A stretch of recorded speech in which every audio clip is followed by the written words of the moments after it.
boa noite. Bem-vindos a mais uma edição do programa Mosef. Quanta energia é que consumimos hoje e quanta é que vamos consumir nos próximos anos? E também como é que vamos preencher este gap? No programa de hoje vamos falar de consumo energético. Connosco em estúdio para apoiar nesta discussão temos o Dr. Adério de Sousa, diretor de operador de mercado da EDM. Temos também connosco o engenheiro Amilcar Cipriano, consultor para a área de energia. E temos também o Dr. Mozinho Nichols, presidente da Associação de Defesa do Consumidor, DECOM. E ainda o Dr. Borges Amir, do Centro de Integridade Pública. Desde já obrigado muito grande aos nossos convidados pela vossa presença.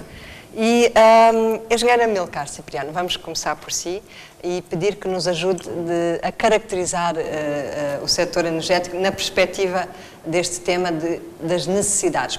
Que necessidades é que temos hoje? Como é que é o nosso consumo atual? Muito obrigado pelo convite mais uma vez e muito boa noite a todos os telespectadores. O nosso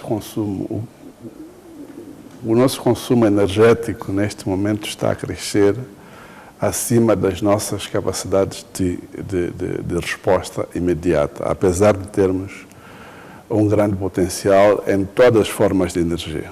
A engenheira Amilcar já está a apontar aqui para um desafio, mas qual é o consumo atual e que tipo de consumidores é que temos? Nós temos, a caracterização dos nossos consumidores é basicamente definida de duas formas. O maior troço de consumidores é doméstico. Temos alguma tranche de consumidores comerciais e industriais, mas também temos outros de caráter específico que são alimentados por outras fontes que não as internas. Mas o futuro é que toda a natureza do consumidor seja alimentada pelo sistema interno. Portanto, nós temos que crescer para esse desafio, para que possamos, de alguma maneira, alavancar todo o potencial industrial que existe, da indústria extrativa que existe, tem que ser com base com disponibilidade de energia elétrica. Portanto, energia elétrica é o elemento de trabalho número 1 para o desenvolvimento econômico de Moçambique. Neste momento, em termos de ponta, Moçambique está a consumir, sem contar com a Mosal, está a consumir cerca de 750 megawatts. Mosal só está a consumir 900. E apesar de nós termos Caborabassa com 2.000 megawatts disponíveis, Caborabassa não está completamente disponível para Moçambique. Portanto, para começarmos a suprir o déficit que existe em termos de ponta, temos que começar a pensar em possibilitar outras fontes de energia doméstica. E esse é um assunto que iremos abordar ao longo do programa. Engenheira Amilcar, só para esclarecer aqui um número que referiu em relação à Mosal, que referiu 900 megawatts, é só da Mosal ou é o total, os 750 mais o da Mosal dá um total de 900? Não, é só a Mosal 900. Só a Mosal. As duas fases da Mosal consomem 900, mas é um contrato específico que não entra. A EDM entra porque também é acionista da Motraco, portanto, a empresa que transporta. Eu penso que o Dr. Adério de Sousa poderá também ajudar a melhor compreendermos este consumo. Percebemos aqui, através do engenheiro Amilcar, o lado do consumo e o lado da procura, e poderemos compreender melhor o lado da oferta. Como é que o país dá resposta a esta procura? Ok. Muito obrigado. Também agradecer o convite e parabenizar esta iniciativa, Mosef. Relativamente à sua questão, basicamente ia acrescentar alguns dados ao que já disse o engenheiro Amilcar Cipriano. Nós estamos, portanto, o consumo de energia é de facto algo bastante dinâmico. Portanto, nós estamos neste momento com qualquer coisa com 850 megawatts, mais o consumo da Mosal, 900 megawatts, o que prefaz cerca de 1.750 megawatts. Temos, basicamente, a nível do país, entre domésticos, industriais, serviços, 1.350.000 clientes ou consumidores, repartidos entre 92% são domésticos e cerca de 8% serviços e indústria. Portanto, isto em termos de número. Em termos de consumo em si, de consumo de energia em si, tanto a repartição é mais ou menos 50% para os domésticos e os restantes cerca de 50% também para serviços e indústria, basicamente. Sendo que ao nível dos domésticos a taxa atual está nos 25% de acesso, não é? 25% da população. Sim, cerca de... Bom, temos domésticos ligados à rede nacional, portanto, à rede interligada, e temos depois muitos outros consumidores ligados, portanto, fornecidos através de redes isoladas. Portanto, estou a falar dos consumidores fornecidos através das redes do FUNAI, por exemplo, que são cerca de 14%, portanto, 26 mais 14%, estamos a falar de um total de cerca de 40% de acesso. Agora, doutora Adélia, como é que a energia é distribuída? Quer dizer, como é que, por exemplo, o engenheiro Amilcar deu aqui o exemplo da Mosal, e faz um total, como disse, de 1.650, 1.750 megawatts, mas a maior parte da produção do país é exportada, não é? Então, como é que se caracteriza o lado da oferta? Onde é que, por exemplo, o caso da EDM, onde é que vai buscar a energia? Ok. Bom, nós, do ponto de vista de país, de setor, nós não somos um país deficitário. Portanto, como foi aqui referido, nós temos tanto só Caurabassa, 2.000 megawatts, depois temos as centrais da EDM e mais algumas centrais privadas, portanto, cerca de 2.500 megawatts, como o país, então, em termos de fontes de geração. Para um consumo, de novo, como país, portanto, incluindo mesmo a Mosal, portanto, estamos a falar de 1.750 megawatts, ou seja, nós temos um excedente de energia, portanto, como país. Agora, em termos daquilo que é a capacidade disponível para a EDM ou para Moçambique, portanto, temos algum déficit, sobretudo nas horas de ponta. Portanto, a EDM tem uma alocação de Caurabassa de cerca de 500 megawatts, mais algumas centrais próprias e mais o que compram aos privados. Portanto, nós temos cerca de 750 megawatts para um consumo, portanto, para uma demanda da ordem dos 800 megawatts. Portanto, temos um pequeno déficit neste momento, sobretudo durante as horas de ponta noturnas, da ordem dos 50 a 100 megawatts, dependendo da época do ano, etc. Mais à frente no programa vamos ver de que forma é que esse déficit que existe atualmente pode ser ou virá a ser colmatado. Dr. Mozinho Nichols, olhámos aqui até agora muito para os aspectos quantitativos de quanto é que se consome e quem é que consome.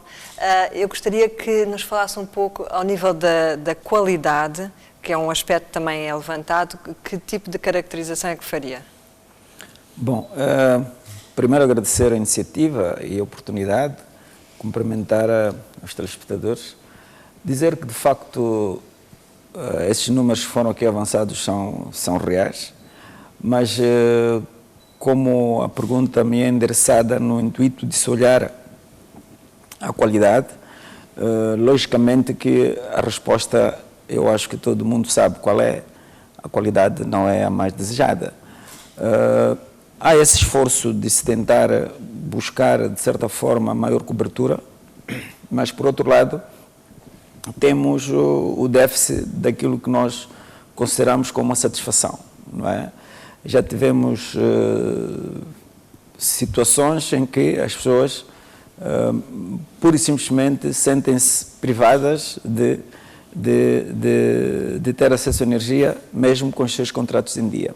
Porque aqui temos duas situações. Se temos aquelas pessoas que não têm acesso à energia, este é um outro fator, que é as pessoas tentarem ter acesso. Agora, nós, numa primeira fase, quando olhamos em termos de qualidade, vamos olhar aquelas pessoas que têm acesso à energia. Aqui falou-se em cerca de 1 milhão de pessoas ou de famílias, porque se formos a fazer a rácio entre o consumidor, o cliente da eletricidade e aqueles que acabam sendo os beneficiários, nunca é 1 para 1. Não é? Estamos a falar uma instalação em função ao agregado, pode oscilar, e esses números podem ser, em termos de beneficiários, pode ser muito maior em relação a esses números em termos de contrato direto. Mas nós, quando olhamos esta necessidade, eu comungo com a ideia que, de facto, a energia é um serviço, eu até arrisco-me a chamar de produto, porque às vezes quando a gente diz que sempre que há um serviço, deve haver um produto, porque é o serviço que acaba vendendo o produto. E a gente diz que há produtos, há serviços materiais e imateriais, e discutimos se a energia é imaterial, e eu dizia, pega um fio de energia e vais ver se é algo palpável, não é? E apanhas a resposta aí. Mas isso é para dizer que, de facto, a questão da energia traz-nos vários segmentos, mas em última análise, quando nós fizemos algumas pesquisas de mercado, de opinião, no universo de 1000 pessoas inquiridas, selecionamos alguns itens como transporte, água, saúde, os serviços públicos básicos. A energia aparece como o segundo maior calcanhar daqueles, seguido do transporte. Isto estamos a falar num universo, num espaço temporal entre 2009 e 2010. E são estudos que têm em conta a diversidade geográfica também do país, a diversidade de acesso consoante as zonas? Exatamente, mas olhamos mais para as pessoas que habitam as cidades e as zonas periféricas. São os maiores consumidores em termos de concentração urbana de gente, porque um dos maiores problemas que nós temos também com a qualidade de energia são essas zonas em que a energia acaba chegando com deficiência ou também há uma mão estranha do próprio consumidor que cria com que a qualidade não seja. Mas nós, quando pusemos na balança entre aquilo, um dos grandes dilemas que há é este acesso e versus a qualidade em que esse acesso ela é providenciada. E nós sentimos o quê? Sentimos que é um esforço, de facto, mas só que esse esforço acaba não representando, de certa forma, aquilo que são as expectativas do próprio consumidor. Porque os danos que a ausência de energia causa, ou a má qualidade de energia causa, é um dano extremamente pesado para a renda familiar das pessoas. Podemos ter a situação de não ter só energia. Quer dizer, alguém que houve um corte e eu estou privado de ter os meus eletrodomésticos a funcionarem. Mas há outras situações em que esta energia danifica em termos de eletrodomésticos, danifica os sistemas, ou pode até criar danos extremamente grandes ao próprio consumidor. É aqui onde começa a discussão, em termos de esta rácio entre a disponibilidade de energia, a qualidade de energia, versus a responsabilização no caso de estes incidentes. Eu acho que não são coisas premeditadas ou previsíveis, não é?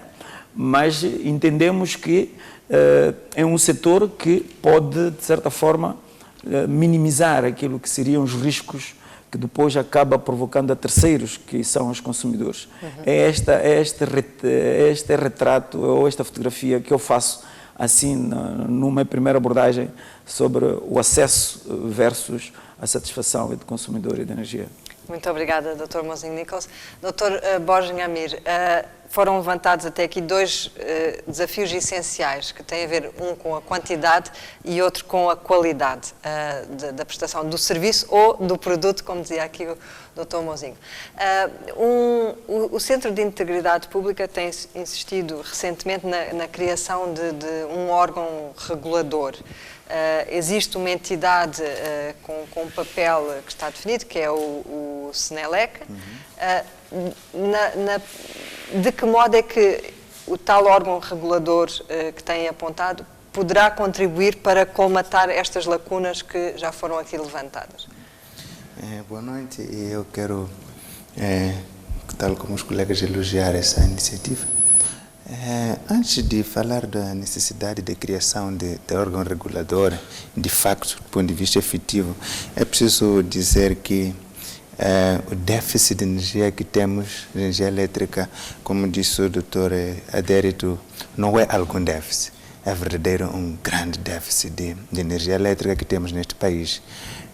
Temos aqui na cidade de Maputo e Matola, neste momento que estamos a falar, esse período da noite, a eletricidade que estamos a usar deve ser importada da ESCOM, porque a capacidade interna não responde isso. Mas temos muito mais locais. Temos, por exemplo, na cidade de Nacala, que é uma zona franca econômica, nós temos problemas sérios de acesso à eletricidade de qualidade. A linha de 110 kV que parte de Nacala, de Nampula para Nacala Parlamentar, é de há muito tempo. A qualidade de energia que transporta já não é a mesma, é da década de 80. O que acontece neste momento em Nacala é que nos horários de ponta, simplesmente a sala de comando tem que desligar algumas zonas de fornecimento de eletricidade. Um apagão que para o consumidor parece uma avaria, mas na verdade é uma coisa coordenada para poder equilibrar a tensão, porque se pôr todos a consumir, não consegue. Portanto, é um problema muito sério. E é um problema sério derivado, não vou dizer da eletricidade de Moçambique, mas do setor da energia elétrica, porque nós produzimos muito e vendemos muito e ficamos com pouco. Portanto, aquilo que a hidroelétrica da Cahora Bassa fornece à eletricidade de Moçambique deve ser por aí 20, 25% da produção total. O resto estamos a exportar. A eletricidade de Moçambique há muito tempo que, usando diferentes canais, vem reclamando que precisamos que se aumente a cota do consumo interno. Como é que nós conseguimos colmatar esse déficit? É que recorremos a fornecedores alternativos. Neste momento, posso dizer com segurança que recorremos à ESCOM em produção, recorremos à Greco e a alguma parte da produção interna da própria EDM.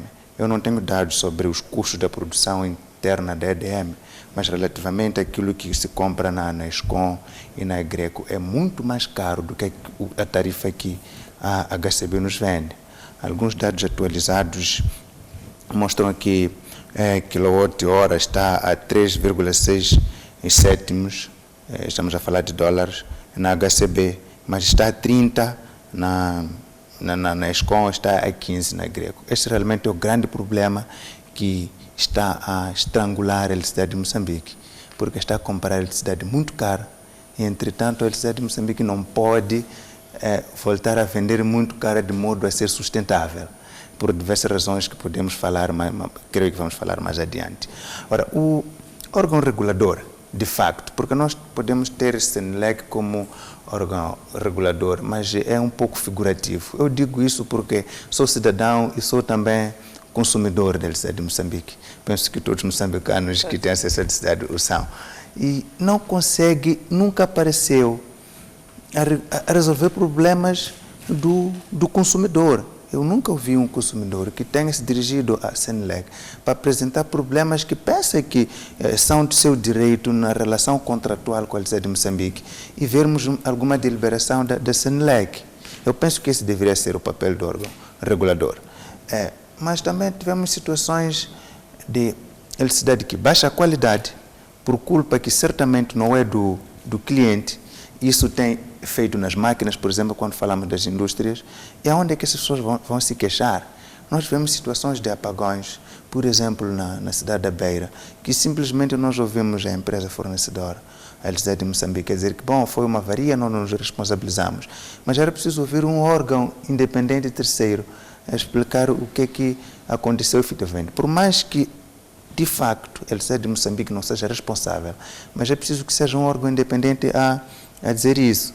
E muitas outras questões que ficam sem resposta da parte do consumidor e da parte também de potenciais concorrentes da própria Eletricidade de Moçambique, porque do ponto de vista teórico, pelo menos, não há monopólio no setor de produção e distribuição de energia elétrica, embora do ponto de vista material haja um pouco essa monopolização. Mas nós sabemos também o quão é fundamental a concorrência para que o consumidor saia a ganhar, porque a certeza de que se o consumidor Y não está satisfeito com o meu serviço, não tem para onde ir, faz com que o único fornecedor que existe seja um pouco preguiçoso. Então, a concorrência também é muito importante para a própria Eletricidade de Moçambique, para aprimorar os seus serviços. Então, é daí que nós precisamos que ou a Senelec, se efetivamente é regulador, assuma esse papel do ponto de vista material da realização, ou que se crie um órgão regulador independente que nos vá ajudar a resolver os problemas. Muito obrigada, Dr. Borges Nhamir. Doutora Adélia de Sousa, não sei se gostaria também de certa forma, aproveitar esta deixa. O Dr. Borges falou na questão da gestão do consumo interno, como é que é feito, não é? Existem picos de consumo, como é que a empresa, que neste momento tem um monopólio da distribuição e do transporte, como é que faz essa gestão do consumo de modo a compensar e a gerir essa pressão que existe atualmente sobre a infraestrutura? Okay. Pois, o Dr. Borges e aqui ao meu lado o Dr. Mozinho levantaram uma questão bastante pertinente, que aliás constitui um dos desafios do setor elétrico e particularmente da Eletricidade de Moçambique, que é a questão da qualidade. Mas a questão da qualidade está associada tanto não apenas ao déficit de energia como tal, mas a um déficit sobretudo de infraestrutura. Falou do exemplo de Nacala. Portanto, quando nós falamos de déficit de energia em Moçambique, tanto o consumidor, o cliente, tanto não tem energia em casa ou a fábrica por algum momento. Muitas vezes não é necessariamente por falta de energia na fonte, ela pode existir, está contratada, as fontes existem, mas pode ser por falta de capacidade de evacuação, tanto entre a fonte e os locais de consumo. Portanto, quando nós falamos de déficit de energia em Moçambique, portanto, temos que entender déficit no sentido lato, portanto, que é déficit de infraestrutura. E, de facto, existem limitações.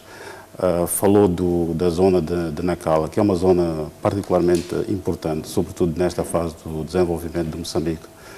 Nacala, a zona norte, está a conhecer níveis de crescimento, portanto, é a zona que está a crescer mais. Portanto, se todo o resto do país cresce a uma média de 10%, 12%, a zona norte está com um índice de crescimento da ordem dos 20%. E continuará, portanto, a crescer estes ritmos. Portanto, mas resolver o problema de fornecimento de energia à zona norte, Nacala, Pemba, requer investimentos massivos. Portanto, estes investimentos estão calculados, estão planeados, estão desenhados. Há todo um processo de discussão com financiadores, com o Estado. Portanto, fazer a segunda linha entre Chimoara e Namialo, portanto, estamos a falar de investimentos da ordem de 600 milhões de dólares, portanto, mais ou menos. Portanto, requer investimentos, portanto, de geração, portanto, próximo do consumo, portanto, de uma central a gás ou a carvão, portanto, na zona de Nacala, de entre 200 a 400 megawatts, portanto, também estamos a falar de investimentos muito próximos de $1 bilhão. Portanto, tudo isto está identificado, portanto, existem estudos concretos, há todo um conjunto de ações, portanto, a nível do Estado, a nível da empresa, a nível de financiadores, portanto, no caso concreto de Nacala, está-se a trabalhar, por exemplo, com tanto diversos financiadores, com o Japão, a China, os financiadores tradicionais do setor elétrico, a Noruega, financiadores mais comerciais, etc. Portanto, há todo um conjunto de esforços nesse sentido. E naturalmente nós somos parte deste processo e entendemos a preocupação das pessoas, das indústrias com a questão da qualidade. Portanto, se antes a preocupação do setor era de expansão, hoje o paradigma mudou um pouco. Portanto, é expansão com qualidade. Portanto, é um desafio que está, portanto, é dos desafios dos desafios prioritários que o setor contempla neste momento. Obrigada, doutora Adérito. Eu pegaria nesse ponto que referiu, o tema da expansão versus qualidade. Engenheira Amílcar, nos últimos anos, de facto, houve um esforço muito grande e um foco na expansão do acesso, que é um direito básico também das pessoas e que transforma. Nós sabemos que onde chega a energia elétrica, automaticamente há um processo de transformação e de mudança na vida das pessoas. Até que ponto é que esse esforço poderá, de facto, ter comprometido ou colocado uma pressão demasiado grande sobre a infraestrutura existente e daí ter comprometido a qualidade? O esforço de expansão colocou na infraestrutura uma pressão demasiado grande. Mas era um esforço necessário? Era um esforço absolutamente necessário, mas como eu dizia antes, a energia elétrica é um investimento multiplicador, é um investimento reprodutor, onde ele chega, cria outras coisas. Portanto, é um investimento necessário, que devia, à partida, ser incentivado. Se nós incentivamos o investimento no setor elétrico, estamos a incentivar todos os outros setores econômicos adjuntos. Falou-se agora de Nacala, que é uma zona econômica especial, que obedece a critérios especiais, tem incentivos fiscais especiais, mas são incentivos a jusante. Se esses incentivos fossem aplicados a montante, portanto, no setor energético, ou seja, na geração. Na geração e na transmissão, muito provavelmente o efeito multiplicador seria outro. E eventualmente, nós não teríamos desistências de investimento como corremos o risco de ter, porque há indisponibilidade de energia elétrica. Portanto, eu defendo muito que os investimentos no setor elétrico devam ser incentivados diretamente numa política aberta de fomento pelo Estado, para que tudo o resto possa ser possível. Tudo o resto possa ser possível. Há estudos realizados sobre esse efeito multiplicador, ou seja, sobre esse impacto que gera a nível de Moçambique, não é? Por exemplo, o Dr. Adérito falava na Mialo, ou vamos imaginar na província de Nampula, ou Ribaue, quando chega a energia, qual é esse efeito na economia local? Não sei. Bom, não sei. Mas o efeito é evidente. É evidente. Não, mas há números. Quase que dispensa. Sim, quer dizer, pode não se ter assim números exatos, não é? Mas onde chega a energia atrai o quê? Atrai comércio, energia atrai educação, energia atrai saúde. Não estou a tentar dizer que sem energia não há estes serviços, só que em termos de boa prestação, ela acaba atraindo. Está-se a falar aqui mesmo da grande indústria. Imaginem, por exemplo, se nós tivéssemos déficit de não conseguir dar essas 900 de capacidade de fornecimento para a Mosal. Eu acho que a Mosal se mandava daqui. E isto acontece, está-se a falar agora de Nacala, que há pessoas ou há investidores que estão tanto a quanto a querer desanimar, ou outros já desanimaram. Quer dizer, eu acho que são evidências, mas que a olho nu, a olhos vistos, que a energia é algo que não é por acaso que o próprio slogan tem a ver com o futuro, não é? Eles dizem que energia é para o futuro e coisas assim parecidas. E ela é a base. Por isso que tem que se olhar, e eu comungo essa ideia, que tem que se olhar com alguma seriedade e com algum dinamismo.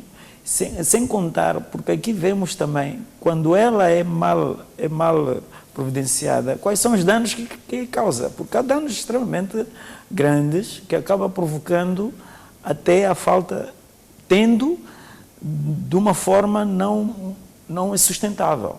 O Dr. Mouzinho falava no tema de construir o futuro, e na segunda parte do programa vamos olhar para isso, como é que podemos construir esse futuro de modo a garantir um acesso abrangente e com a qualidade desejável. Vamos para um breve intervalo, voltamos dentro de instantes.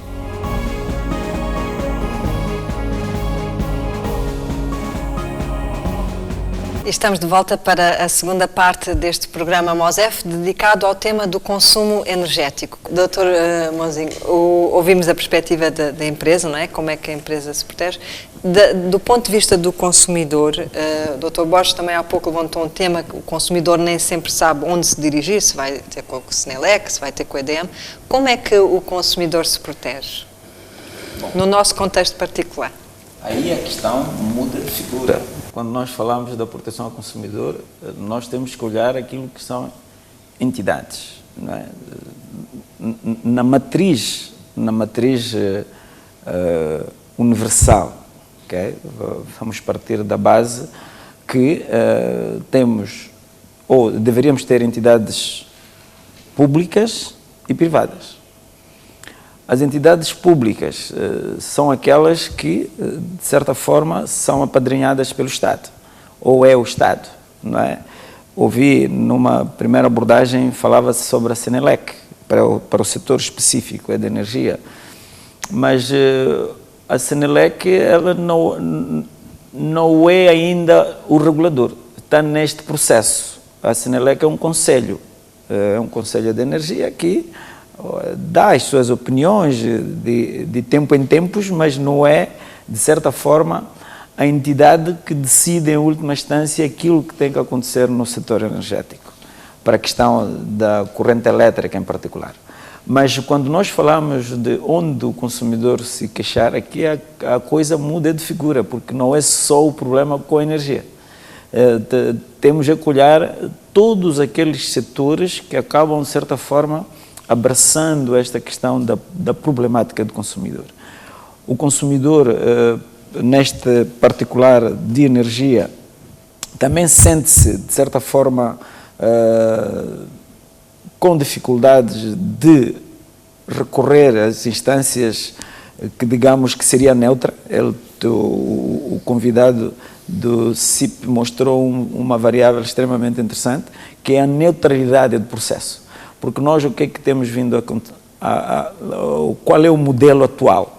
É que o consumidor sentiu-se lesado, o local onde tem que ir apresentar a sua questão é na própria eletricidade, ou é no próprio balcão de atendimento de eletricidade. Logicamente que as respostas nunca são as mais satisfatórias. Então, os outros modelos têm sido, o Estado, a partir das leis de defesa do consumidor, não é? Tem criado órgãos que respondem exclusivamente ao nível do Estado, que responde exclusivamente com relação à problemática do consumidor. E passaria, não é? Porque nós olhamos na Lei 22 de 2009, que é a Lei de Defesa do Consumidor, num dos artigos fala sobre a criação de um instituto público para coordenar tudo o que seriam ações de proteção.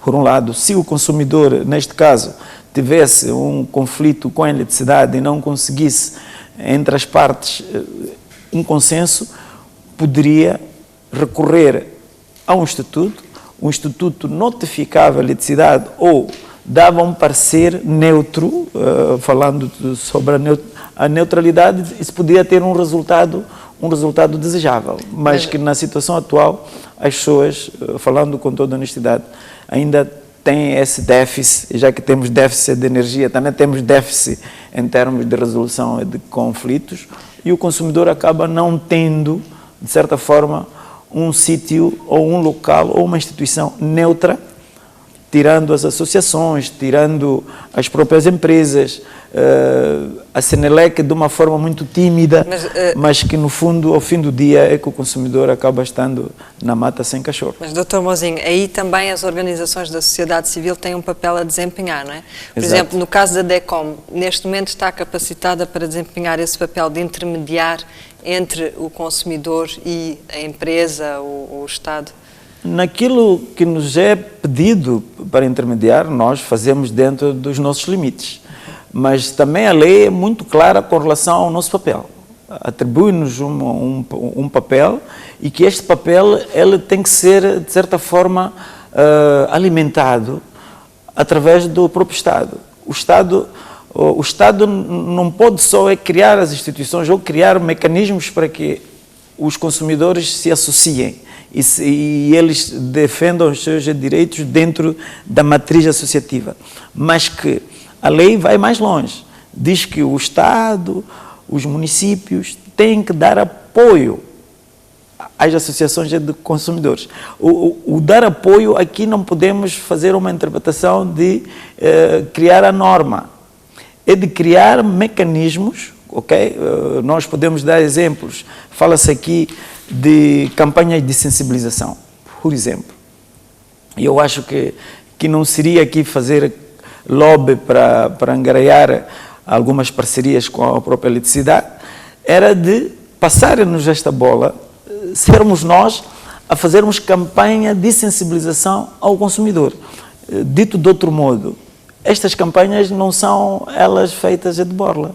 Há produção de materiais, há recursos humanos e há todo um conjunto de fatores que acaba sendo quantificável.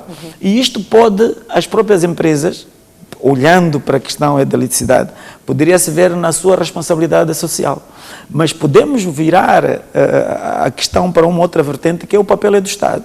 O Estado tem que criar, para além deste setor de serviços, porque quando olhamos os serviços estamos a ver um conjunto de áreas extremamente sensíveis também, saúde, educação, os transportes, versus também para os bens.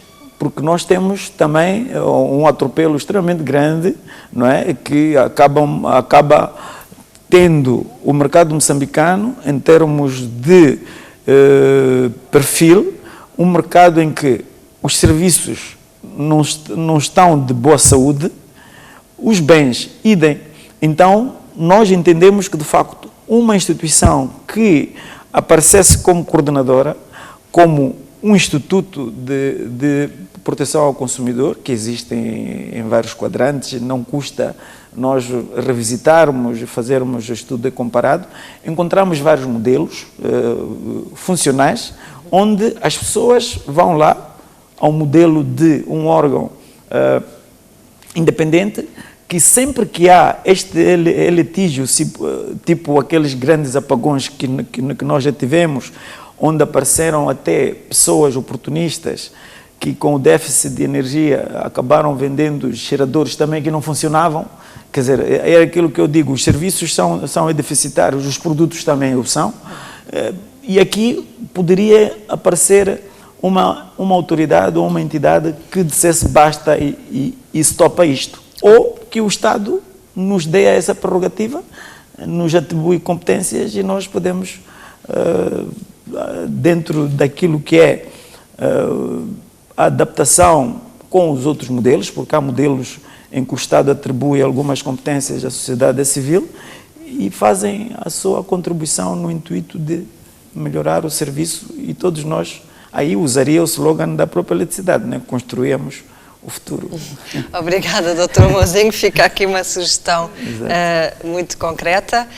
Dr. Borges Nhamir, como é que vê este tema da responsabilidade e do papel que as organizações da sociedade civil podem desempenhar para a melhoria do setor? Bom, eu penso que definitivamente esse não deve ser o papel da sociedade civil. A sociedade civil pode contribuir com iniciativas para ajudar, mas há uma questão muito fundamental, é que não tem competência no sentido de ser autoridade.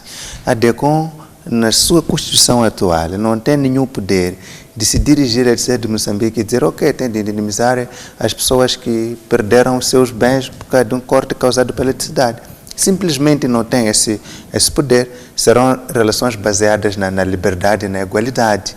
E, portanto, mas existe, na sua perspectiva, um espaço de diálogo, um espaço de encontro, onde possam, quer dizer, cada um desempenhando o seu papel, contribuir para soluções. Entre a sociedade civil existe, mas não existe com o setor de energia. Eu vou dar exemplo de outras áreas em que o Centro de Integridade Pública trabalha e estamos envolvidos. Por exemplo, existe uma plataforma da indústria extrativa.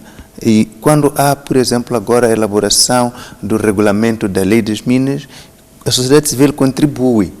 E mandam draft, contribuímos e acrescentamos artigos e depois se passa ou não passa, mas contribuímos.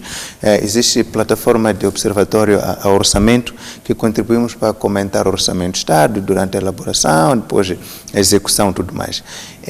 Infelizmente, o setor de energia não está bom nesse âmbito de diálogo com os diferentes parceiros. Não vou dizer que é um problema específico da Eletricidade de Moçambique, é um problema de todo o setor de energia, que precisa ser mais aberto para ouvir as pessoas. O setor de energia sim, no seu todo. Muitos atores, aliás, esse se calhar é um dos próprios desafios do setor, é que é tão Mas transversal. eu não sei se... Falou na indústria extrativa, também tem um papel e um impacto direto na geração de energia, não é? Mas temos casos concretos de encontros de pedidos de informação com a Eletricidade de Moçambique que simplesmente não foi disponibilizada, nem sequer foi dita que não vai ser disponibilizada, as cartas repetidas, para evitar usar dados que não sejam corretos.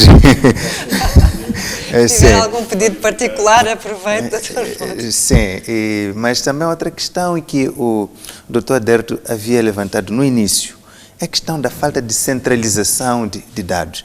Por exemplo, nós não sabemos por que é que a Eletricidade de Moçambique tem que fornecer energia hidroelétrica e a FUNAI fornecer energias renováveis. A Eletricidade de Moçambique é fechada já em si, mas pelo menos consegue anualmente publicar relatórios e contas nos jornais de maior circulação, e se você conseguir encontrar aquela cópia do jornal, fica a saber a quantas andamos. FUNAI sequer consegue colocar isso à disposição. E se for olhar, muitos dados dizem que nós estamos a 25%, 20%, 26% nível de acesso. O último relatório da Eletricidade de Moçambique, de 2013, aponta para 26% do ponto de vista de acesso da população à eletricidade. E esse é um número que a maioria dos moçambicanos conhece. Que existe outro 14% de FUNAI é novidade. Esse não é o problema da Eletricidade de Moçambique, é um problema do setor que não consegue centralizar isso. Eu vi há pouco chama-se Cadernos de Estatística, rápido, uma coisa igual, do Instituto Nacional de Estatística, a falar de níveis de acesso à eletricidade de Moçambique. Fala dos níveis de acesso da eletricidade de Moçambique. Então, eu penso que esse setor precisa de se reinventar, primeiro, nesse nosso governo que temos agora, que promete ser progressista e aberto ao diálogo, a essa formação, esse setor de energia precisa se reinventar e permitir que pessoas que não trabalham na cidade de Moçambique, no Ministério da Energia, dê suas contribuições, porque essas contribuições podem ser válidas. Então, eu definitivamente dou uma nota extremamente negativa ao setor da energia no que diz respeito à comunicação com os outros parceiros. Eu não sei se eles têm algum fórum ali que se comunicam com diferentes parceiros, mas eu desconheço esse fórum. Isso não é bom, governar dessa forma, gerir dessa forma neste momento. Obrigada, Dr. Borges. E fica também essa sugestão de haver uma maior concertação, nomeadamente naquilo que toca ao acesso à informação. Engenheira Amilcar Cipriano, um dos temas que fica da primeira parte é exatamente a ver com a quantidade e qualidade. Na perspectiva do futuro, olhando para a frente, como é que vamos colmatar estas lacunas? O que é que será necessário fazer? Lembro, por exemplo, que o Dr. Borges falava na questão de vendemos muito e ficamos com pouco. Foi uma frase que registrei aqui. Sabemos que num horizonte até bastante curto, esse cenário deverá alterar-se, não é? Com a renegociação do contrato da HCB com a Eskom, com os vários projetos de energia que estão previstos, de geração de energia, de transporte também, em termos de infraestrutura. Então, quais são as perspectivas para o futuro? O formato do nosso país não ajuda muito. É por isso que as linhas férreas são todas para o Hinterland, não são do Rovuma a Maputo. Portanto, infraestruturar Moçambique é muito caro. É muito caro. E nós dependemos de fonte única, que é Cabora Bassa. Isso exige infraestrutura de transmissão bastante longa e bastante vulnerável por isso mesmo. Uma das soluções que eu penso que devia ser estimulada seria a distribuição de geração. Portanto, haver centros de geração, tanto no norte, que é para fortalecer o sistema norte, como no centro e alguns aqui no sul. Eu particularmente não sou apologista de renegociar o contrato de Cabora Bassa com a Eskom. Eu penso que devemos renegociá-lo noutro formato, porque nós somos aquela mancha de energia limpa na Eskom e nós podemos lá à frente discutir preços. Eu sou apologista de incentivarmos investimentos de centros de produção para o consumo interno. Sou apologista de pensarmos grande. Sabermos que daqui a alguns anos vai acabar o contrato com a Mosal, mas estarmos a pensar até lá, termos uma capacidade de produção interna para alimentar a Mosal, de modo a que possamos virar as linhas que estão a alimentar a Mosal agora como meio de exportação. Eu sou apologista de desenvolvermos o potencial que existe. Está determinado desde 1966, que nós tínhamos um potencial hídrico de 14 mil megawatts. Em 69 desenvolveu-se Cabora Bassa, são 2 mil megawatts. E de 69 a esta parte só conseguimos desenvolver 19 megawatts. Que é Curumana, Lixinga, Coamba e Pequenos Lubombos. Portanto, ainda há uns 11, 10 mil megawatts que estão aí latentes. Nós precisamos de incentivar investimentos para que isso surja como centrais elétricas. Doutora Dérito, este é um horizonte provável, é um cenário, aliás, que poderá vir a acontecer, ou seja, é viável, é execuível captar esse investimento? Há pouco falou em vários parceiros. Como é que o país pode incentivar investimentos para centros de produção para consumo interno sem priorizar a exportação? Bom, terá que existir sempre um balanço entre o mercado de exportação e o mercado interno, né? Até pela própria dimensão do mercado interno. Portanto, hoje, só para dar o exemplo, fazer um projeto da dimensão de Cabora Bassa, portanto, o mercado interno não tem capacidade para arcar financeiramente, não tem capacidade para tomar toda a energia a ser gerada, e por isso é que este tipo de projetos normalmente são estruturados no sentido de exportar e uma parte, portanto, fica cá dentro. Portanto, o importante é que no momento em que o projeto é estruturado, portanto, estou a falar de projetos dessa dimensão, no momento em que o projeto é estruturado, e terá que ser nessa base, portanto, contando com o mercado de exportação, e neste caso que é o mercado da SADEC, do SAPP, se tenha, digamos, uma noção de quais serão as necessidades futuras para o país, de modo a que nós possamos gradualmente reverter, portanto, a energia que em algum momento, portanto, está dedicada ao mercado de exportação e que possamos ir, digamos, satisfazendo a nossa demanda interna. Portanto, isto em relação aos grandes projetos. Depois temos um tipo de projetos, digamos, se calhar mais à dimensão do nosso crescimento. Portanto, nós estamos a crescer a uma média de 80, 90 megawatts ano. Portanto, e é possível estruturar centrais desta dimensão, portanto, com 80, 90 megawatts, essencialmente contando com o mercado interno. Portanto, este tipo de projetos não requerem muito o mercado externo do ponto de vista de mercado. Portanto, terá que existir aqui sempre um balanço entre o mercado externo, energia para o mercado externo, naturalmente com a possibilidade de reverter essa energia mais tarde, e centrais dedicadas exclusivamente ao consumo interno do país. Naturalmente há todo este potencial, portanto os números são discutíveis aqui e ali, mas digamos, Moçambique tem com certeza um grande potencial hídrico, como tem um potencial de gás agora, um potencial de carvão. Portanto, Moçambique nesse aspecto é um país extremamente rico e feliz. Portanto, a questão aqui que se põe é como, digamos, desenvolver, portanto, como explorar todo este potencial. E as iniciativas que estão sendo trabalhadas e estruturadas, quer ao nível do Estado, do Governo, quer ao nível da Eletricidade de Moçambique, como empresa pública, são exatamente no sentido de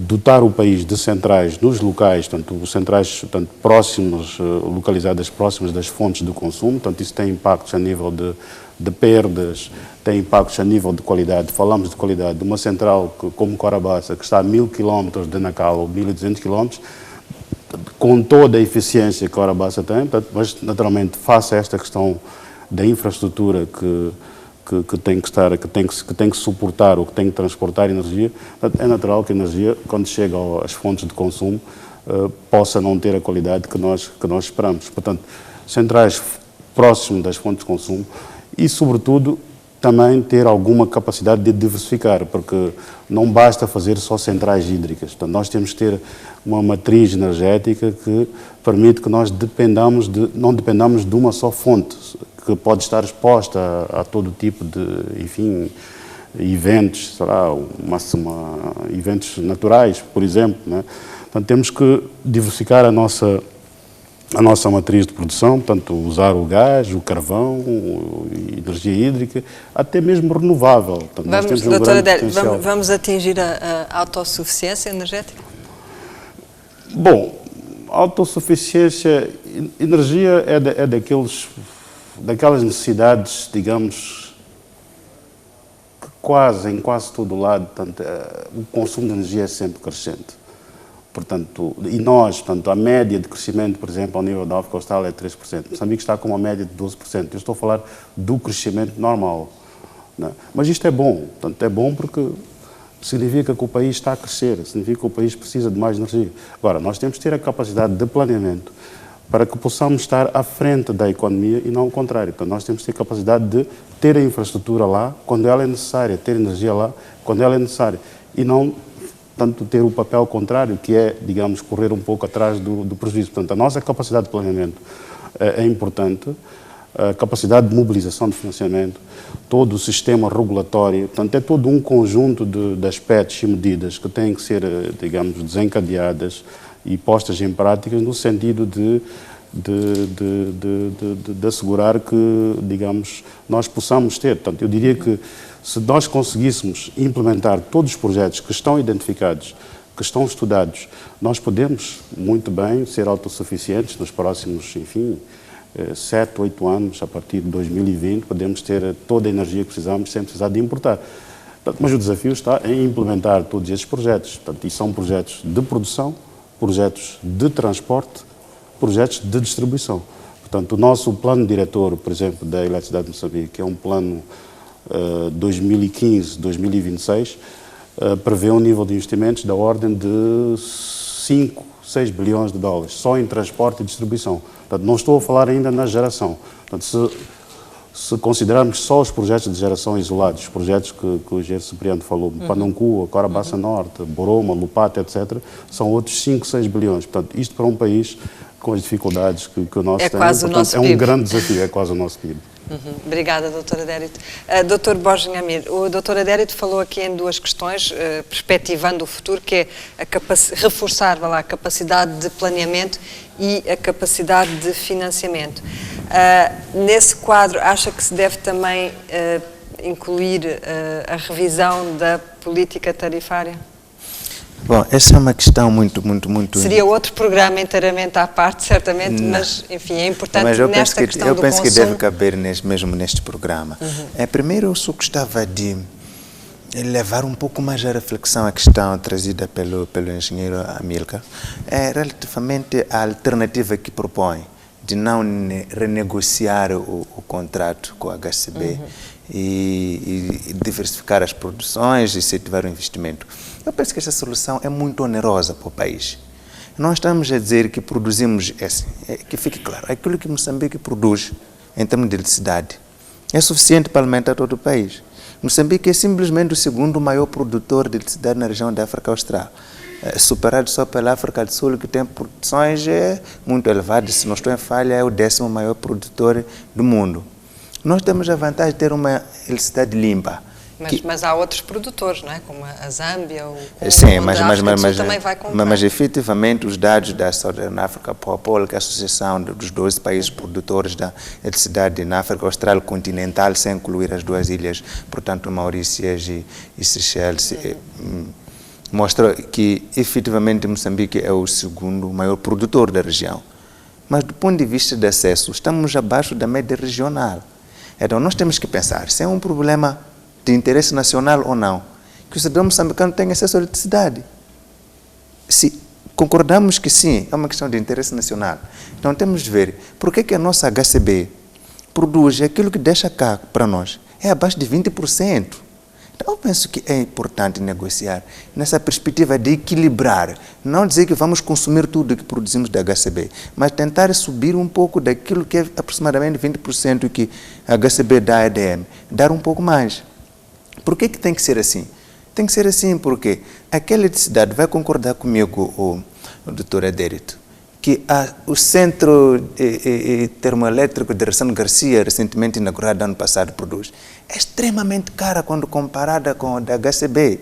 Isso sufoca a EDM e sufoca o consumidor final. Aquilo que a Greco produz é extremamente caro. Aquilo que a Escon nos vende é extremamente caro. Então, estamos a dizer que, se nós recorremos a esses investimentos internos, vai ser eletricidade cara quando comparado com a da HCB. Então, eu penso que definitivamente a solução que nós precisamos é de equilibrar um pouco aquilo que a HCB dá, passar a dar um pouco mais. Isso é fundamental, claro, sem afetar a própria sustentabilidade da HCB, que precisa vender para se manter. É uma questão. Agora, outra questão das tarifas é que as tarifas não são necessariamente baratas. Isso é importante também que seja dito. É um pouco de mito. Eu já vi muito a se dizer que não, o consumidor final tem que pagar aquilo que consome. Não, mas nós efetivamente pagamos aquilo que nós consumimos. Agora, o que acontece é que tem aqueles que não pagam aquilo que consomem, e que são as grandes empresas.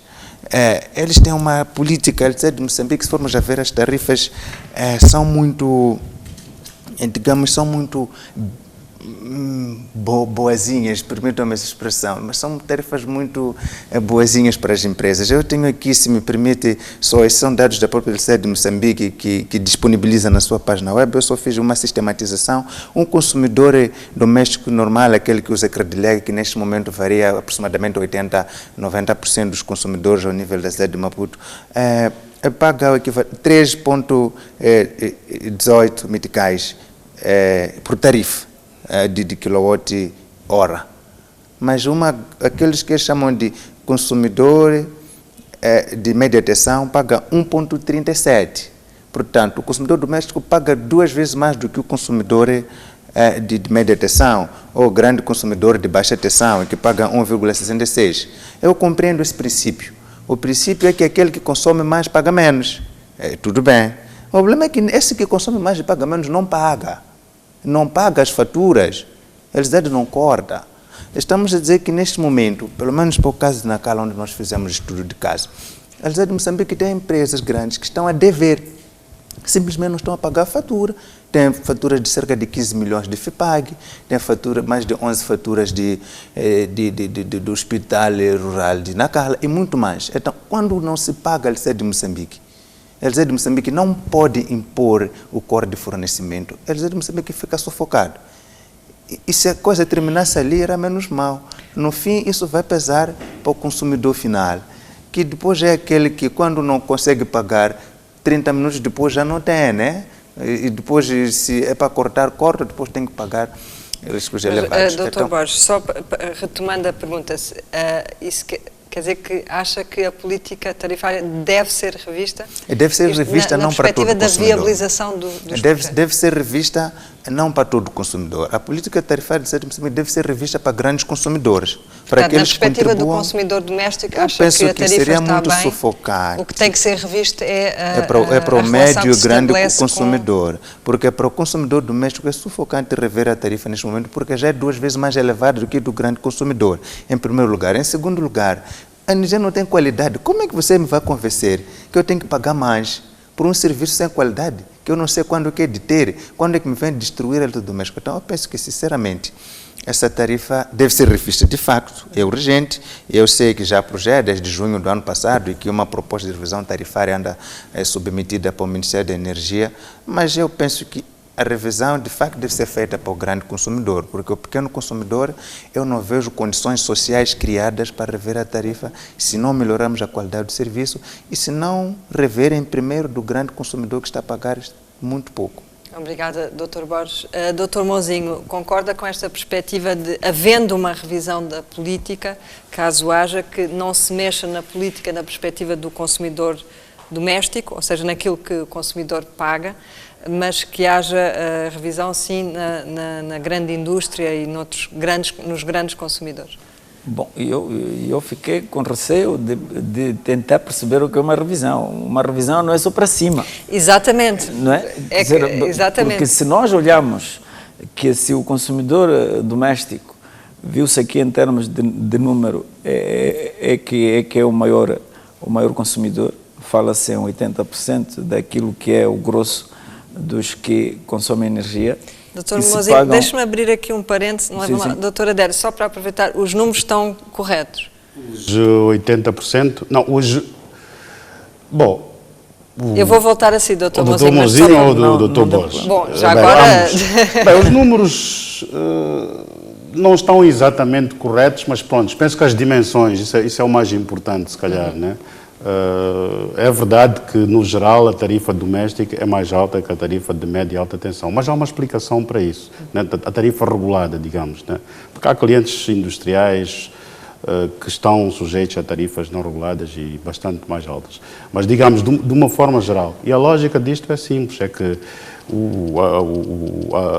a filosofia tarifária, portanto, quanto mais próximo está da fonte, quanto menos infraestrutura se tem, portanto, o consumidor doméstico está no final da linha, portanto, é preciso a central, é preciso a linha de transporte, é preciso a linha de distribuição, requer muito mais serviços, operação, manutenção, portanto, é natural que o custo final ao consumidor doméstico seja mais alto. Portanto, esta é a lógica, digamos, de qualquer sistema tarifário, portanto, de uma forma geral. Naturalmente, cá está as exceções que eu falei, mas, no geral, a política da eletricidade de Moçambique e do setor elétrico é, digamos, procurar. Portanto, isto não tem sido conseguido até agora, e poderei depois explicar, procurar assegurar que as tarifas sejam custo-refletivas, portanto, que os clientes, que os consumidores paguem as tarifas, paguem os custos de fornecimento de energia. E este desafio, quando falamos em incrementar a tarifa, ajustar a tarifa, é nesse sentido. Infelizmente, nós temos, e isto tem tendência a alterar-se um bocadinho agora, nós temos a maior parte dos clientes ou dos consumidores são domésticos. Portanto, o sistema elétrico tem que continuar a expandir. Portanto, alguém terá que pagar. Infelizmente, os domésticos também terão que contribuir para este esforço de criação de infraestrutura. É possível, naturalmente, acomodar. Mas, tipo doutora Adélia, é a DM que define a política, ou é o Governo, não. Ou é o SNELEC? Quem é que define? Não. A política é definida, portanto, é aprovada por decreto, portanto, a EDM não pode, portanto, sozinha vir a público e aumentar a tarifa. Portanto, tem que ter uma autorização do Governo, ouvido o Conselho Nacional de Eletricidade, do SNELEC, que tem aqui um papel, foi aqui dito que não, bom, o Conselho não é propriamente um regulador neste momento. Está-se a trabalhar no sentido de criar um regulador, de facto. É um órgão mais consultivo. É um órgão consultivo, Mas tem um papel importante. Portanto, o Senelec, este debate, o Senelec está atento, o Senelec faz consultas públicas, o Senelec faz consultas às indústrias, o Senelec dá inputs ao governo. Portanto, o Senelec tem um papel, portanto, não é um órgão inexistente, portanto, é um órgão que tem um papel. Poderá ter um papel mais decisivo, eventualmente, do ponto de vista de dirimir conflitos, etc. Mas penso que se está a trabalhar nesse sentido de criar um órgão regulador que será um órgão regulador para o setor de energia de uma forma geral. Portanto, envolverá gás, envolverá combustíveis, etc. E, sobretudo, com a tendência que o setor de energia vai sofrer, já tem estado a sofrer, portanto, com vários atores. Portanto, já não é só a EDM, não é propriamente um monopólio. Nós temos vários atores a nível da produção, a nível do transporte. Estes atores, entre eles, poderão ter conflitos que, no final do dia, poderão afetar a qualidade e a capacidade de fazer chegar energia aos clientes. Portanto, o Senelec também está aí para isso, para dirimir estes conflitos a nível mais macro, a nível mais alto, mas que no final do dia tem um impacto no fornecimento de energia. Obrigada, doutora Dér. Eu quero voltar ao doutor Mozinho e desde já pedir desculpa pela interrupção. Não, doutor Mozinho dizia que a revisão da política não é necessariamente para baixo, às vezes pode ser também para pode cima. ser para menos. Não é? Para menos, Quando se fala em revisão, ela pode ir para positivo ou para negativo. Agora, tem sido prática, não é, que tendencialmente é para mais, não é? Por isso aí comungo com a tese aqui apresentada, que de facto poderia-se revisitar aqueles que acabam pagando menos. Mas é um paradoxo, não é? Porque quando nós olhamos uma indústria ou alguém, o tal dito consumidor médio ou grande consumidor, estamos a ver alguém com recursos, alguém com algum poder econômico, não é? Em contrassenso daquilo que é o consumidor comum, o consumidor doméstico, pela estrutura populacional ou a característica populacional, nós temos maioritariamente pessoas de baixa renda. Logo, estamos a subcarregar, digamos, a fatura de um segmento da sociedade que é o elo mais fraco, que seria o consumidor final. Por outro lado, olhando para essa questão, falou-se aqui deste papel que o regulador teria em termos de ser um interlocutor válido para o governo. E aí nós fazíamos, de certa forma, um reenvio para essa questão mesmo do consumidor. Porque muitas vezes o consumidor não tem este interlocutor válido, não é? Que o interlocutor que nós muitas vezes temos vindo a ver é que para cada setor tendem de certa forma a escutar a um segmento da sociedade e depois os setores, especificamente, estamos a falar, quando falamos de setores, estamos a falar do setor de energia, que é o caso, setor da água, setor dos transportes, saúde, educação e por aí além. Esses setores tomam as suas decisões em termos de órgãos e que o consumidor nunca aparece como um órgão, ok? Dentro do segmento do próprio Estado, não há uma estrutura com musculatura em termos que se equipare a esses outros órgãos que tomam as decisões. Por isso que, por exemplo, se houvesse um fórum de consulta e de escutação em que os consumidores estivessem lá assento a defenderem a sua lógica, duvido que se tentaria fazer passar assim de ânimo leve uma proposta dessa, que é reduzir os custos para as grandes indústrias e aumentando o custo para o consumidor final. Quer dizer, isto seria algo que tinha que se fazer muito bem as contas para convencer as pessoas a aceitar uma coisa dessa. Aí voltamos ao tema também da sugestão que levantava da criação de um instituto de defesa do consumidor. E eu entro mais ou menos neste diapasão, aproveitando a deixa que, de facto, tem que haver um interlocutor válido. E a própria lei de defesa do consumidor prevê a criação de um instituto público.